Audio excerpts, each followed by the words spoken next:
దేవుని నామములో అందరికీ వందనాలు. ఈరోజు దేవుని వాక్య సందేశం. నన్ను బలపరచువాని యందే నేను సమస్తమును చేయగలను. ఫిలిప్పీయులకు రాసిన పత్రిక 4వ అధ్యాయము 13వ వచనం. ఇక్కడ దేవుడు ఏం చెప్తున్నారండి? నన్ను బలపరచువాని యందే నేను సమస్తమును చేయగలను అని చెప్తున్నారు. ఇది అర్థం కావడానికి ఒక ఉదాహరణ. మొన్న లాస్ ఏంజలీస్లో జరిగిన ఫైర్ ఏదైతే ఉందో ఆ వైల్డ్ ఫైర్లో అతని ఇల్లు మాత్రం కాలిపోకుండా అలాగే ఉంది. చుట్టూ ఉన్న ఇళ్ళన్నీ కాలిపోయినప్పటికీ అతని ఇల్లు మాత్రం ఏమీ కాలేదు. అతను దేవుణ్ణి నమ్మాడు, దేవుణ్ణి అనుసరించాడు కాబట్టి అతని ఇల్లు మాత్రం కాలిపోకుండా ఉంది. ఎవరైతే దేవుణ్ణి బలపరిచారో, ఎవరైతే దేవుణ్ణి నమ్మారో, ఎవరైతే ఆయన పట్ల ఆయన అనుసరిస్తూ ఉన్నారో ఆ వ్యక్తి పట్ల దేవుడు జరిగించిన కార్యం అది. ఇక్కడ మనకు అర్థం కావడానికి ఇదే ఉదాహరణ.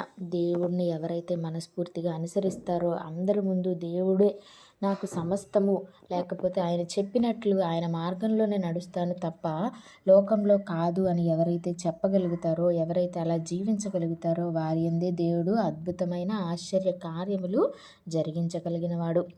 అలాగే జరిగించాడు కూడా కదా. అలా మనం ఏమీ చేయకుండా దేవుడే మన జీవితంలో అన్ని అద్భుతాలు ఆశ్చర్యాలు చేసేయాలి, నేను మాత్రం నాకు నచ్చినట్టు జీవిస్తాను అంటే కుదరదు కదా అండి.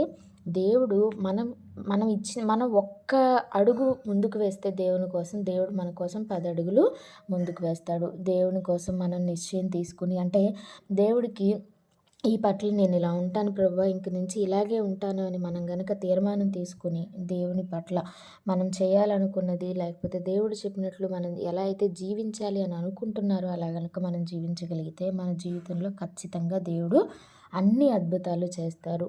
అన్నీ మనకి ఇవ్వవలసినవన్నీ, మనకి రావాల్సినవన్నీ దేవుడు మనకి ఇస్తాడు. మనకి ఇవ్వవలసినవి, మనకి రావాల్సినవి అంటే మనమేం దేవుని దగ్గర ఇది నాకు ఇవ్వాలి అది అని మనకేం దేవుడు బాకీ కాదు.